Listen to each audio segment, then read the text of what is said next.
So now that we've gone through understanding what child abuse is, who do we report concerns to, what resources are available for clubs, coaches, to wrap everything up, we're just going to look quickly at 4 different scenarios. And there is every reason that a scenario like this could actually happen within the club or coaching environment. As we go through them, I want you to take some time to actually think about what the actual problem is, and then what you're actually going to do if you have identified there's a problem. What are your obligations? So going back to all that information within the member protection policy, the Safeguarding Children guidelines. So starting scenario 1, and I'll read through it as you can see on the screen. The coach usually singles out the same girl when demonstrating particular techniques. These demonstrations always involve some form of touching to demonstrate the skill, sometimes around the chest area. The girl feels uncomfortable, embarrassed, and upset by this behaviour, but says nothing because the coach is a woman. So standing on the outside looking in, imagine you've witnessed this. You were standing out near the court and you could see everything like that scenario has just unfolded in front of your eyes. What do you do with that? Do you just turn a blind eye and walk away? You got to start sort of covering off on, even if you weren't sure, pull out the member protection policy. Pull it out with the guidelines at the same time and go through it, because it'll spell it out very clearly exactly what your obligations are. And this one's very straightforward. Even regardless of whether you formed a suspicion or belief, there's a child protection or child safety concern there. It needs to be reported. And if anyone going through this presentation has got to this stage and thought they actually didn't need to report anything out of that, then my advice would be go right back to the start of the presentation again and then start from the start, because hopefully by this time no one should be saying that they would just walk away from that scenario and not do anything. Scenario 2. Is this child abuse? And this is a real issue within, I guess, the environment that a lot of the kids are growing up in these days. And it's very naive for some of the older generation, parents or coaches, whoever, to disregard it or to have the mindset of, oh, it's technology, it's too hard for me, I'm not gonna worry about it, I don't understand it. You got to understand that these kids are growing up in a very different environment, and how they use technology is very different to how often probably most of us used it. But with that, there's actually a lot of responsibility in how that technology is used as well. So coming from this scenario, and this does happen, young players take photos of each other all the time. Sometimes the girls take photos together in the change rooms. One of the girls sends a photo of another girl to a junior coach who is in his 20s.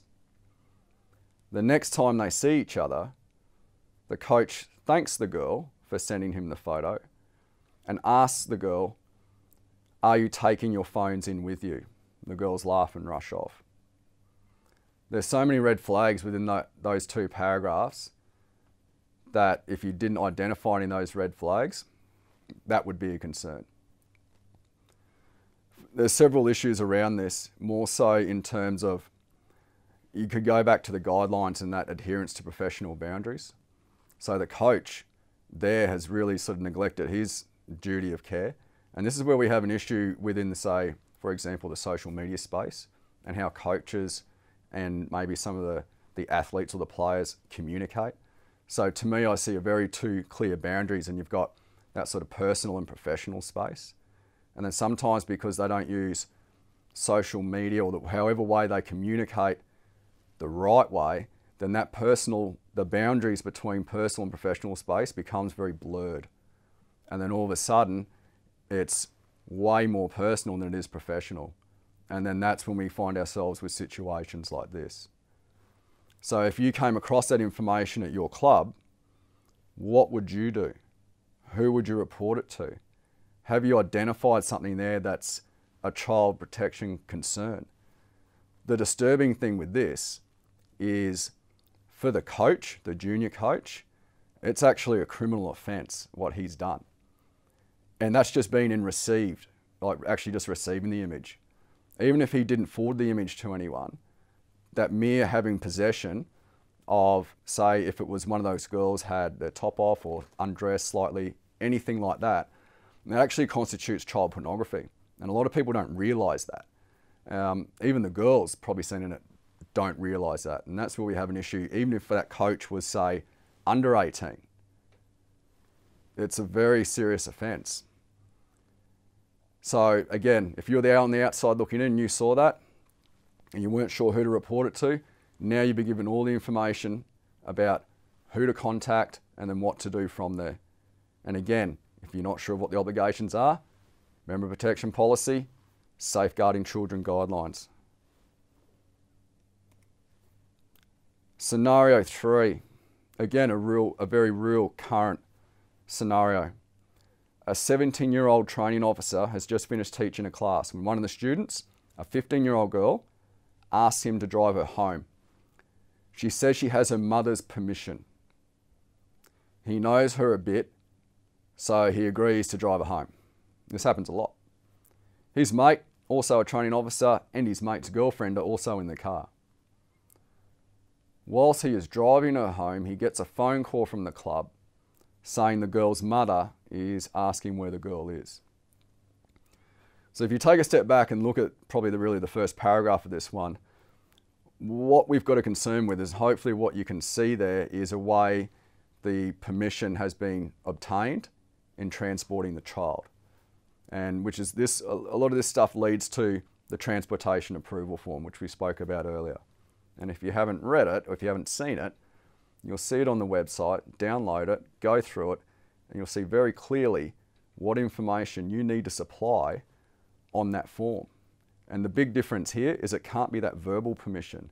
And this is where we have an issue with people becoming complacent. So even if it was a family friend's daughter, you've known them for X amount of years, yeah, I know mum, we go out all the time, we're neighbours, whatever, it doesn't matter. The verbal permission isn't enough. The baseline is written approval, written consent. So you need to make every effort to fill out the transportation approval form. If for whatever reason you found yourself in a situation where you didn't have access to a form and you needed one there and then, again, you've got to start thinking outside the box. Who are you going to contact? So I need to get other people into this conversation.